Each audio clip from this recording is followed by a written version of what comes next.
about it.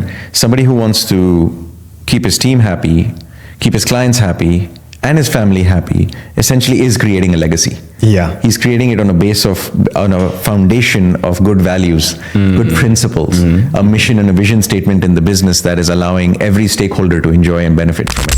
I had a friend last time on the show, and when I asked him what is success for him, he said success for him comes in three measures. First is seeing that his clients are happy, because he owns a little business in Dubai also. And he said secondly is seeing that his team is happy, and lastly seeing that his family is happy. He said if he can make all these three people happy, he has achieved success. It's compatibility. Yeah. Now let's talk a little bit about uncertainties, because I believe each and every one of us, we don't know what's coming ahead, and sometimes we think of what is coming ahead and maybe we are afraid. Sometimes we think of what is coming ahead and we plan.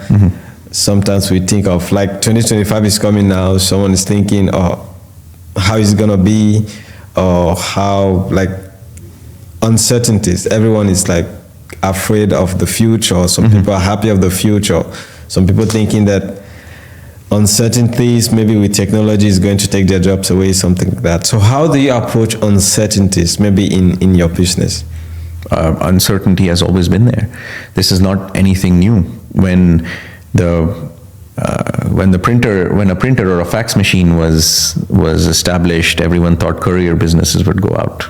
And essentially die overnight, because now you can send documents to each other through facsimile, and you wouldn't need anyone like a messenger to send documents. So every time a new technology comes in, every time a new system is established, people always fear that there's going to be change. However, the business environment and the market adapts. It always has, it always will. People speak about AI more than anything else, saying that they're going to take away jobs or demolish entire industries altogether. And it's not going to happen. And the reason why it's not going to happen is because the world will adapt. People will have to upskill. So those that were living on the absolute bottom of the professional scale, where all they were doing was essentially putting together some very basic text, are obviously going to get phased out. But they will get phased out not because their jobs have been taken away, it's because they were failed to upskill themselves, right? They stayed stagnant, they did not increase their level, they did not become the equivalent of project managers. So now the role of project managers becomes better and more important, because they will use the tools available, which previously were thought that would make everyone irrelevant. They will use the tools, these AI tools, as their source of information, to essentially project manage it to create the result that they want. They're basically going to become artists. And the AI tools will become the paintbrush and the paint that's available to them, as opposed to the artists, project manager referring to people who were the painters before. So there's going to be a transition period that will happen. So that uncertainty, I feel it's there. It's been always there. It's when the first road was built, the uncertainty existed, where people thought that we're going to cross this road, we're going to die, because look at these death machines that are driving on it. Until the first pedestrian crossing was built, and then people figured it out, and they put rules in place, and traffic lights came in, and so systems adapt. Of course, now there's a breakneck pace to this happening, so there's a little bit of a fear that it'll happen too fast, and the systems will take time to adapt. But that's just how the world is. Every technology has gone through this. The other thing is the market conditions. You're going to have to keep your business agile enough to understand that there's always going to be a faster business cycle today than it was ever before.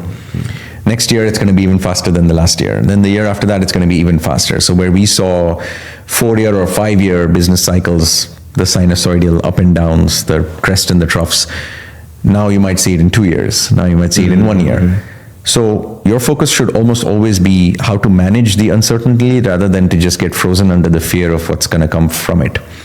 Not to make knee-jerk reactions, but to start putting as many understandable systems in place to survive during the difficult times. In finance or in accounting, essentially, you could say that the term debt coverage ratio is a fairly good understanding of what that means. If I have $2 for every $1 that I've taken in debt, I have $2 sitting in an account, I'm covered twice over. Should my debt get recalled at the time of the worst market crisis that I've ever seen, I'll still have an extra dollar left after paying it off, right? So I can survive maybe a month more or 6 months more or whatever. So as far as I can plan for the worst case scenario, it doesn't matter what the market condition is going to be. You can focus on your business to see to it, how am I going to make it resilient to survive these little road bumps, or sometimes the canyon where it completely collapses, right?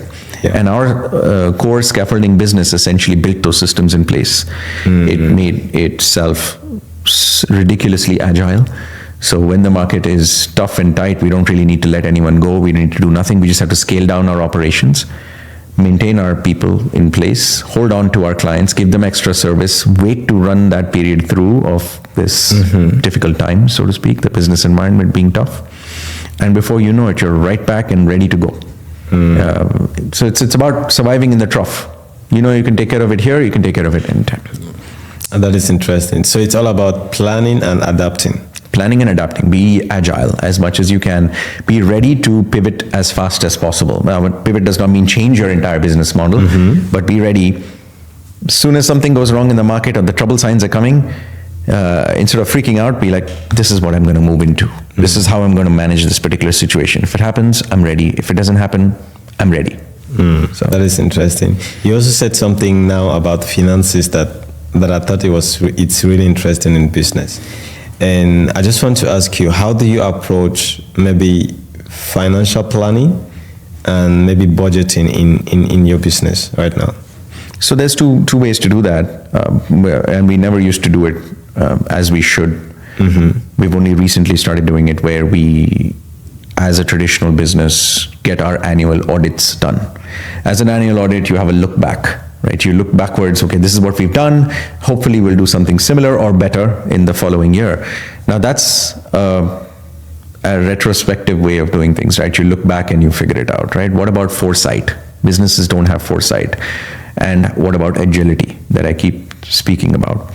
Foresight is, we've done this, here is what we are going to do for the next year. Here is how we're going to plan the next 3 or 4 quarters or 2 quarters, whatever the outlook period you've established yourself. What are the principles, the KPIs, the KRAs, everything that you're going to establish to understand where this business needs to be, and what are the action steps that need to happen. So this is a steering discussion where the major stakeholders or the managers or the founders or the big boys in the company that essentially set it up, the partners, sit together and be like, this is where we need the business to be in this quarter, and the quarter after that, and the quarter after that, keeping in mind the business environment, the predictions that are currently existing. Of course, barring COVID happening, you can technically give some amount of prediction to what's going to come, knowing the cyclical nature of the industry based on the seasons, and you take that action. Now that's planning, that's foresight. The other thing is measurement. How soon you measure the results of your company gives you the ability to become as agile as possible. Most companies will do, I'm talking about SMEs largely, small or medium enterprises would do their annual audit, do maybe like a very cursory plan for the future and just call it a day and maybe not even revisit it.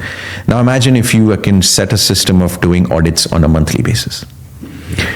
You do not have to wait for 12 months to see what's happening. You can start identifying and establishing red flags on a daily basis, on a weekly basis, sometimes monthly basis. You'll have book closings and you'll find out, wow, I'm seeing issues already.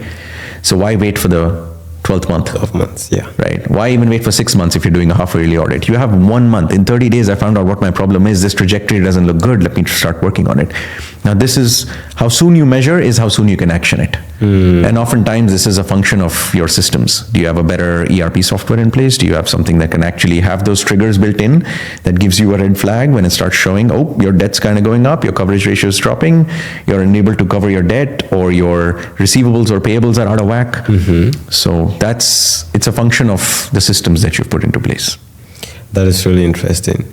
So what you do right now is you just try to measure as soon as possible, like maybe on a monthly basis, you just try to see what is going wrong, what is going right, how can I correct this moving forward. If you run long enough, you'll have a historical record. You will see what happened in the same month last year and the same month last year, and you can also create that extrapolated understanding of how is every February for the past 5 years been doing. And you can take action to prevent things from going in a downward trend. So that's agility. That's where you know that I can shift my operations, put a policy in place, change my system, or introduce something dramatically quickly in 30 days or less. That's the time you give yourself to actually even start measuring the results. That's interesting. So I just want to know, managing a business or maybe financing in your business, has it impacted the way you manage your financial life? Like the way you spend your money, the way you do things, does it have an impact? It's exactly the same, because when you run a company, if you think about it, your household is a company. You have two stakeholders. Often if you're in a marriage, it's usually the husband and the wife, or your spouse and yourself essentially will be two stakeholders in the same family business unit. So they are essentially budgeting, they are managing their finances, they're checking all your expenses, seeing to it that you're not spending more than you're bringing in. Again, becoming agile. As soon as you start seeing expenses go out of control, you start cutting down, you bring austerity measures into place. So how is that any different from the others? You're maintaining a balance sheet, essentially. You might not do a formal audit by bringing a chartered accountant, but you will essentially do an audit on a monthly basis, knowing full well through actual results, this is the money that's remaining in my hand, this is what I've sent out, here's my credit card bills. It's a little bit of an analysis right there, which, by the way, there are beautiful softwares for that also, for personal accounts management or family account management. You implement that stuff, it's exactly the same like an ERP in a company. One has obviously a lot more vendors and suppliers and employees, and you got to pay wages and all that. Here it's far simpler in that aspect of it, but far more important, because if these finances are out of whack, you'll not be able to work in anything else, because the core foundation of the peace of your mind is shattered. You won't be able to put your energy towards that. So it's the same principles. You can learn from your business and implement it here, and you can learn from your home and implement it in the business. They are basically cousins, if not actual siblings.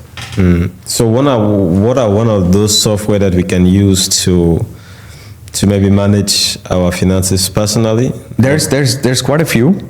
I can, off the top of my head, I could name a few, but this is such a personal decision that I choose not to kind of endorse any single one of them. I can say what you should look out for are a few salient features, is significant expense tracking. So any software that you look at should combine with your bank accounts and your credit cards. It should essentially pull information from them. Otherwise, you'll have to manually enter it, and that's a whole exercise that is very time consuming and tedious. But if it has the ability to pull that information, which a lot of them actually do, then it creates a roadmap. It gives you even a visual representation like graphs and pie charts, essentially telling you where the maximum number of expenses are going. And that can be very revealing oftentimes. There's information like about the average, for example, the average American family spends nearly $300 a month on subscriptions alone. This could be from your Netflix to any other number of subscriptions that you pay. Here it will be probably Noon or Amazon Prime or whatever. But where's the disconnect? The average family spends $300 but thinks they spend $200. So there's $100 overspending here, which they're not even aware of, right? The awareness does not exist. So it doesn't matter what you're budgeting or planning, you don't have control over your numbers.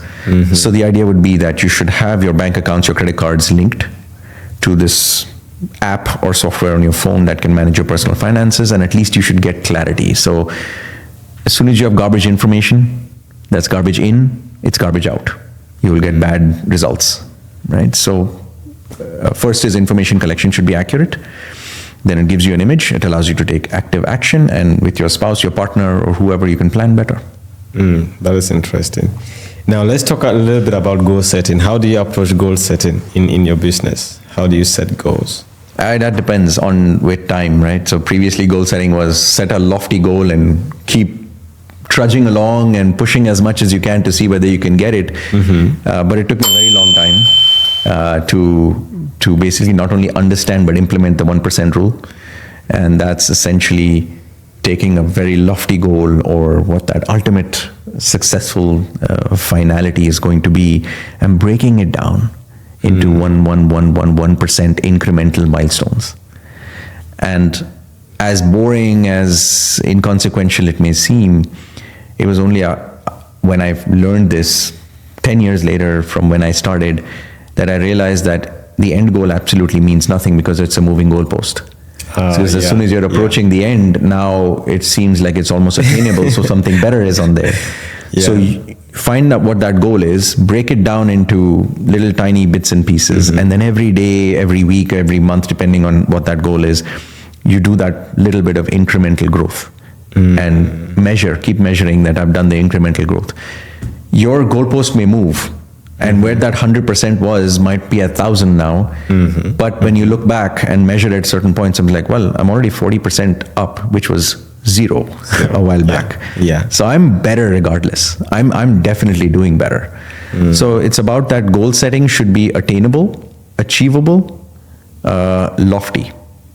So you create the big goal, something that is going to be dramatic, shoot for the stars, land on the roof, right? So you create the lofty goal, break it into realistic milestones that you can achieve, and then you can further break it down by the restrictions that you've got. So although I have this milestone, I do have a restriction on time, I have a restriction caused by family, I have it by maybe the commitments that I've got, and know that to achieve that little milestone, even if I achieve 80% of it, it's enough, it's good. But I have to show up every day. I have to continue to do it every day, so that at every point I measure it, I see that there has been progress. That's how I see that growth happening. And I think that is interesting, because if you set a goal, even if it's too big, and if you're working on it every day, even if you don't end up achieving that big goal, you've made progress. Like you've made a huge progress that maybe you couldn't imagine at the beginning. Absolutely. And you change your focus. You shift your focus away from the actual goal, which can keep changing and increasing, to the journey. And then the journey seems beautiful to you, to look how consistently I've been doing it. I mean, think of it from the influencers that want to get Instagram followers. Right? I mean, what is the end goal? I want to have 100,000 followers. At some point in time, everyone had that, right? But as soon as you're hitting 50,000, you're like, I want to get to a million, right? So the goalpost is moving. The goal keep changing. But when you get to 80,000 or something, you look back and you're like, I've got 80,000 followers, right? I mean, this process took me 2 years to get, or 3 years to get to the 80,000 followers. The amount of content I've created, look at the 500 posts I've put up, and look how good I've gotten at videos and all that. I'm just giving a crude example. But that's exactly what happens in business, right? So and that is interesting. If I have to expand the business by acquisition, I can think like, I want to buy 10 companies. That's my goal. But I don't have the money for it or the time for it right now. But I'll start with a small one somewhere that's struggling, imbue that, put it in there, and then step by step have it grow, expand into a second branch and a third branch and all that. 10 years down the line, I look back and be like, wow, I kept on doing this. I've got 6 companies under my belt. I wanted 10. I've got 6. Yeah, you got 6. But I got 6, right? I mean, it's still a victory. Right? So that is interesting. So as we are about to round up this session, I want to just ask you, like, what is your advice for people like us that are looking forward to set up a business? What is that little advice that you could give, or that you've learned, and that you could just, okay, let me just pass it on? I don't have a singular piece of advice. I have 3 points that I feel are critical to aspiring entrepreneurs and those that are starting. I apply that to myself because I consider myself an aspiring entrepreneur. Every single time I try to set up something, I'm an entrepreneur, right? I'm following the same principles. I'm struggling with the same struggles, right? It doesn't matter what I have as resources available. Number 1, know that you will have to get up every day with passion and that hunger and borderline anger, right? It's just like, I need to do this. I have something to prove, not to everyone else, to yourself. So every day you get up and you show up, you get up and you show up, you get up and you show up. It doesn't matter what the day looks like, how bad things may be, how it looks like it's not working. It's a matter of you being consistent. So every step that you take is part of a greater story. Some will not have a meaning, but at the end of the day, you'll have a movie that'll be coming out of it, right? The second one is build the right team. So entrepreneurship today is built on a few great minds coming together. No single person can do everything. Either you will be good at the marketing aspect of it, or you'll be good at the tech part of it, or you'll be good at the business side of things, how to manage clients, how to bring sales in there. But you're not going to be able to do all of it. and you need the team. Without the team, you cannot. You just cannot do this business, right? You will fail one way or the other, and that missing element in your core team is what's going to bring you down, not the concept or the idea or any other factors, right? Like market conditions going bad. So, and the final point is, take the leap. 99.999% of all the entrepreneurial ideas don't even see the light of day because it remains an idea. Be ready to take the risk and be ready to fail. That's it. As soon as you fail, be ready to start again, and then fail again, and then be ready to start again and fail again. It's like the dating scene. Yeah. This is essentially the dating scene. Get rejected as many number of times, but it's only takes only one right acceptance for it to work. So you're dating essentially in an entrepreneurial pool. I could have 4 different rejections from the grand master that's out there that has the marionette that's trying to like cancel your business, saying that you don't have the right founder, you entered the wrong market, your idea was not formulated properly, or any number of reasons why maybe even a date might fall apart. But it takes only one. It takes one perfect click for it to work. So just turn idea into action. Right? That is really interesting. And what is one book or something that really helped you, or just say let's say one book or 2, 3 that you could recommend for entrepreneurship that you think it really helped you in your journey? That's interesting you asked this because there's so many of them. I would say there are 2 books. One is which I read very recently. I should have read it earlier, but I read it recently, and it's a very sidestepped way of me trying to shoehorn this in. It's Guns, Germs, and Steel. There's a book that has nothing to do with entrepreneurialism or business, but what it actually tells you is the context of history. So if you understand, entrepreneurialism has been there for 2,000 years, if not more, right? If you look at all the things that were invented, created, and changed this world, humanity, the historical context of it is so critical because that will give you 20 new insights into human behavior. And at the end of the day, no matter what you're doing, you are selling yourself, you're selling your business, your product, your service to humans, emotional beings, people who are going to have to be convinced to actually buy it off of you. They are slaves of their own emotional attachments and behaviors. So I believe that book just gives you context on what worked and what didn't work. It's a Pulitzer Prize winning book. It's fantastic. Another book I would recommend, which I think is fantastic, is, and it's a very facetious name, it's called Surrounded by Idiots. And it doesn't mean what it actually says. It's a book that beautifully encapsulates 4 different types of core personalities in the human mind. And we are not any singular personality. We are a combination of them, and they are depicted by colors like blue, yellow, red, green. And we're probably a certain percentage of this and a certain of this and that. But my point of why that's important is it helps you understand people. As soon as you understand people, you will be able to interact with them better. You will understand what they want to hear, what they want to talk about, and you can get buy-in from them. You can convince them, you can befriend them, you can avoid them when you need to. And going back to the first point, human interaction, sociology, behavior, these are the things that make you able to become a better businessman or even a successful entrepreneur. Because at the end of the day, at any point in time, you're selling. Yeah. That is so interesting. And I think we've come to the end of this session.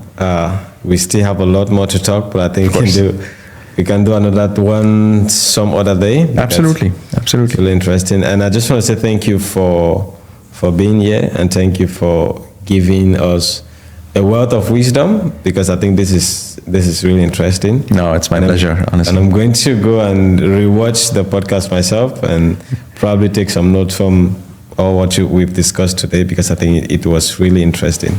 So thank you so much.